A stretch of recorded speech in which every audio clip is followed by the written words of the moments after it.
Jadi ceritanya berkenaan dengan satu orang ni mengadu bahawa dia merasakan bahawa apa yang Allah suruh, apa yang Allah arahkan. Okey, contohnya untuk solat ni sangat berat. Jadi dia kalau nak buat solat, dia solat lah. Kalau dia rasa dia tak nak solat, dia tak solat lah. So semuanya terpulang pada diri dia. Saya suka sangat dengan nasihat sahabat ini. Jadi dia kata, sesungguhnya bila seseorang manusia lahir, memang confirm kita dah jadi hamba. Itu memang memenuhi kan ayat Al-Quran tadi yang kata wama khalaqtul jinna wal ins illa liya'budun.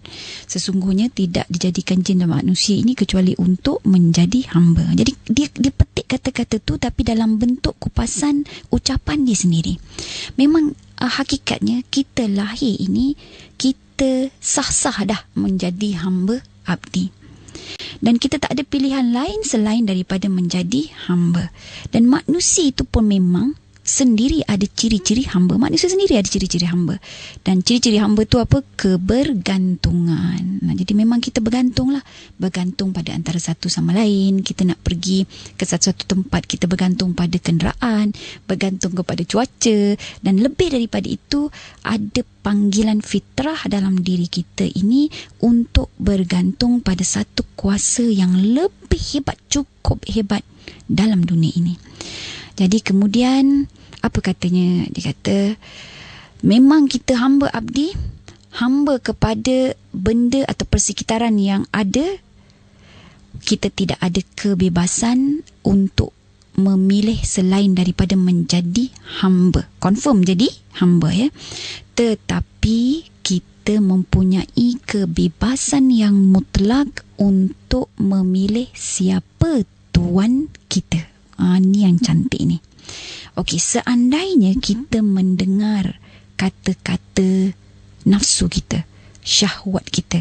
Jadi nak tahu nafsu syahwat ni, Allah dah sebut zuyina linnasi hubbus syahwat minan nisa wal banin wal qanatiril muqantarah ila akhir ayat. Jadi maksudnya dihiasi pada perasaan dan nafsu syahwat manusia ini rasa cinta atau suka kepada wanita, anak-anak kecil, harta dan sebagainya. Jadi perasaan suka, perasaan cinta, perasaan itu sendiri adalah datang daripada nafsu. Baik, bila kita berhubung dan juga kita mentaati nafsu dan dalam satu masa yang sama kita mengingkari Allah Subhanahu wa taala.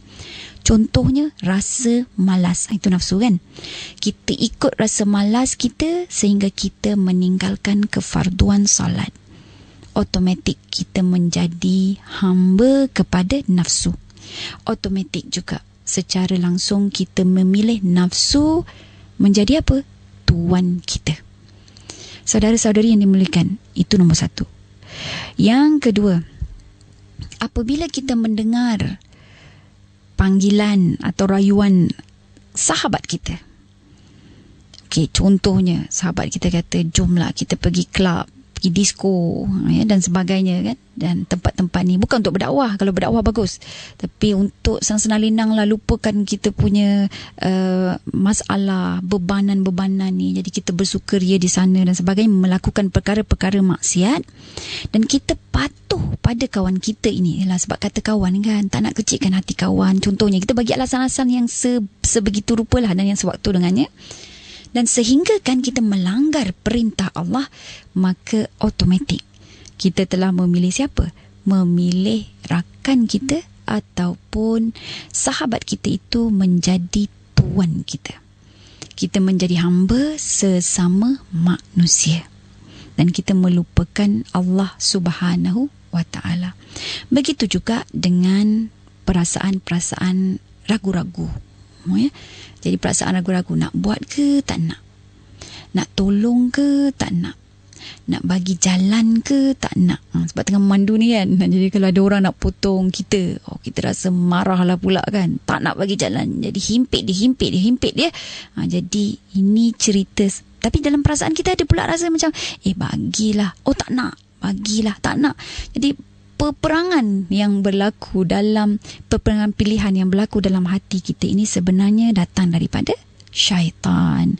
Jadi apabila kita mendengar kata-kata dan bisikan syaitan sehingga meninggalkan bisikan kebaikan.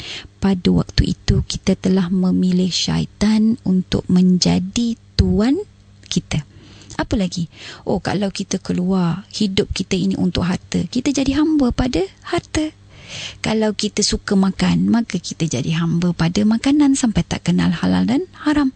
Jadi setiap detik, setiap waktu, pilihan kita sebenarnya merujuk kepada status diri kita sebagai hamba. Hamba kepada siapa? Jadi sekali lagi kita jelaskan di sini, kita tidak ada pilihan selain untuk menjadi hamba abdi, tetapi kita mempunyai pilihan yang banyak untuk memilih siapakah tuan kita. Cuba bayangkan saudara-saudari pendengar yang dihormati, kalau kita ambil Allah dan kita ketepikan bisikan manusia ke, bisikan syaitan yang yuwaswisu fi sudurin nas tadi kan, kemudian bisikan nafsu, bisikan apa-apa pun, tetapi kita mengutamakan Allah. Dan dalam satu masa yang sama kita punya hati sakit, kita malas, tapi kita lawan perasaan malas tu. Kita solat juga, kita solat duha lagi, bukan setakat solat wajib ni, buat solat sunat lagi. Jadi kita lawan perasaan ngantuk tu, kemudian kita pergi solat sebagai contoh ya. Jadi tak secara langsung hati kita yang sakit pedih, badan kita yang letih ini tidak kita layan. Kita telah membebaskan diri kita daripada hamba kepada nafsu sendiri. Kenapa? Kerana kita memilih Allah Subhanahu Wa Taala untuk menjadi tuan kita.